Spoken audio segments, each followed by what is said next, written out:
I want you to think about how many notifications you receive in a single day that you glance at, register as unimportant, and immediately forget.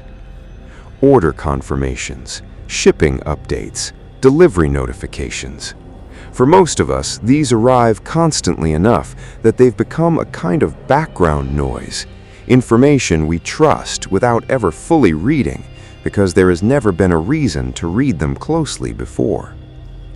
I want to tell you about the notification I almost dismissed exactly that way, and what I found when I finally, out of pure idle curiosity, actually stopped to read it. My name doesn't matter for this story. What matters is that I am a 30-year-old woman living in Charlotte, North Carolina, and this is the story of the 3 weeks I spent slowly realizing that someone was using my Amazon account from somewhere inside my own city without my knowledge. It started with a shipping notification for an item I did not remember ordering, a phone case, a fairly generic one, nothing expensive or unusual enough to stand out as obviously wrong at first glance. I remember looking at it for maybe 2 seconds before shrugging it off. I order things from Amazon often enough that a single unfamiliar item did not immediately register as alarming. I assumed I had simply forgotten adding something to a cart weeks earlier, or that it was a small gift I'd ordered for someone and lost track of amid a busy month. I did not think about it again for almost a week until a second notification arrived. This one was for a set of kitchen knives, a purchase considerably larger and more specific than a generic phone case, and one I was certain, without any doubt at all, that I had not made. I opened my order history that evening for the first time and longer than I could remember, and found 6 orders over the preceding 3 weeks that I had absolutely no memory of placing.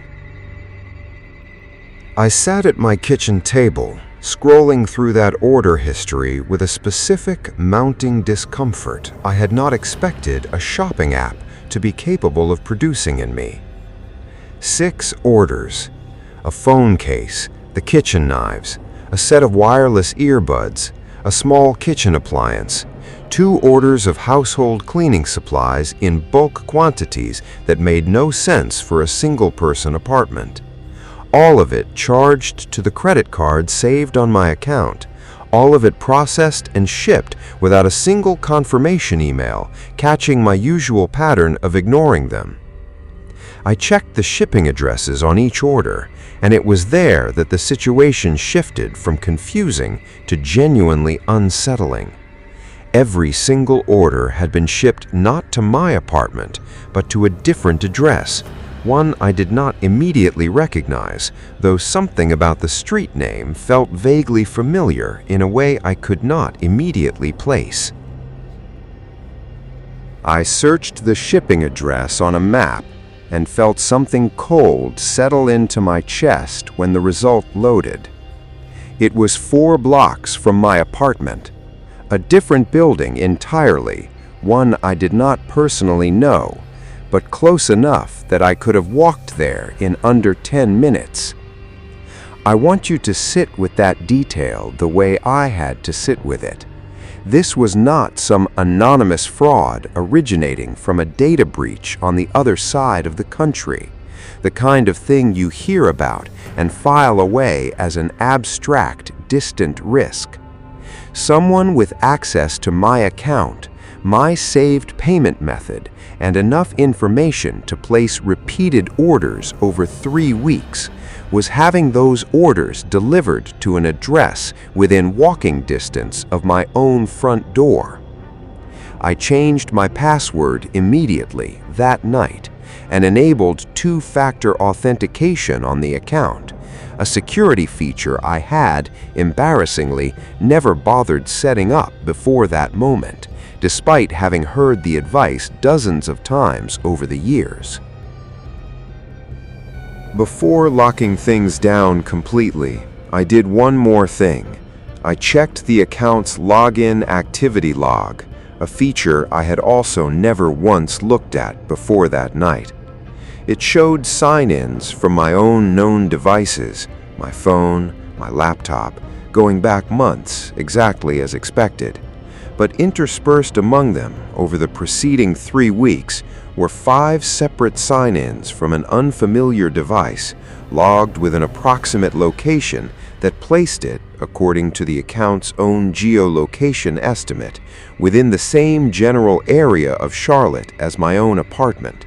Not a different state, not a different country, the way I had half expected, half hoped when I first opened that log. The same city, possibly, given how these estimates work, the same general neighborhood. I sat there for a long time, laptop glowing in an otherwise dark kitchen, absorbing the fact that whoever had access to my account had been logging into it repeatedly from somewhere near enough to my own home that a coincidence felt increasingly unlikely. I filed a report with local police the next morning, bringing printouts of the order history, the shipping address, and the login activity log. The officer who took my report, along with a detective who was brought in specifically because of the fraud angle, explained something I had not previously understood about how situations like mine typically unfold. Account credentials, usernames, and passwords are frequently exposed in large-scale data breaches affecting completely unrelated companies, then bought, sold, and tested against other platforms by people hoping the same password had been reused. In many cases, the person exploiting a compromised account has no personal connection to the victim at all, and no specific knowledge of where they live beyond whatever shipping information was already saved. But my case, the detective explained, had one detail that did not fit that typical pattern. The unfamiliar shipping address was not a random drop point or a reshipping warehouse used by organized fraud rings, the kind of operation that typically ships stolen goods to be resold elsewhere. It was a residential address, an actual apartment, occupied by an actual person 4 blocks from my own home. The investigation, once local police coordinated with Amazon's own fraud department to obtain formal records tied to the account activity, eventually identified the resident of that apartment, a man in his late 20s, who, it turned out, had worked briefly as a delivery contractor for a regional courier service roughly 4 months earlier, a service that had, at one point during that period, delivered packages to my own building as part of his assigned route. He was not someone I had ever met directly, as far as I could recall, but the detective explained that delivery personnel occasionally have brief windows of access to information that most people don't consider a security risk.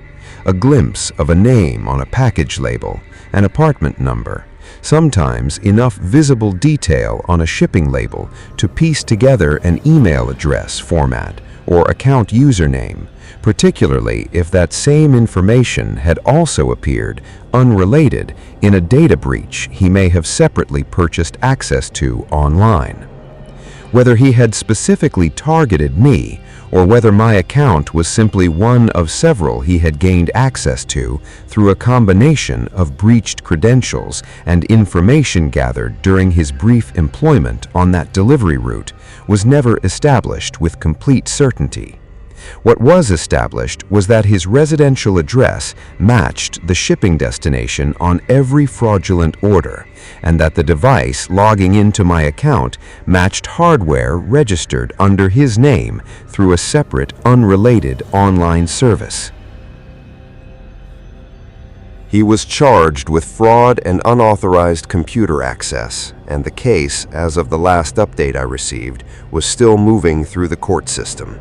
I got a full refund for the fraudulent charges through Amazon's own resolution process, though the process itself took several frustrating weeks of documentation and follow-up calls. What stays with me most is not the financial loss, which was ultimately recovered, but the specific, lingering discomfort of knowing that whoever had access to my account had been close enough, geographically, to have potentially seen me in person without either of us realizing the connection, at a grocery store, a coffee shop, anywhere in a 4-block radius I move through regularly without a second thought. If you shop online regularly, which at this point describes nearly everyone, I want you to take one specific thing from what happened to me. Enable 2-factor authentication on every account that offers it, particularly any account with a saved payment method. Check your login activity log periodically, the same way you might check a bank statement, looking for any device or location you cannot immediately identify as your own. And do not dismiss a small, unfamiliar order confirmation the way I very nearly did, twice, before finally opening my full order history and understanding the actual scope of what had been happening. Most fraudulent activity like this is impersonal, distant, disconnected from your actual daily life in any meaningful way. Mine was not. And I want you to understand that the difference between those two possibilities is not something you can determine from a single glance at a notification you're already halfway to dismissing. Check your account tonight. You are very likely going to find nothing unusual at all. But if you do, you will want to have looked sooner rather than later, the way I wish now that I had.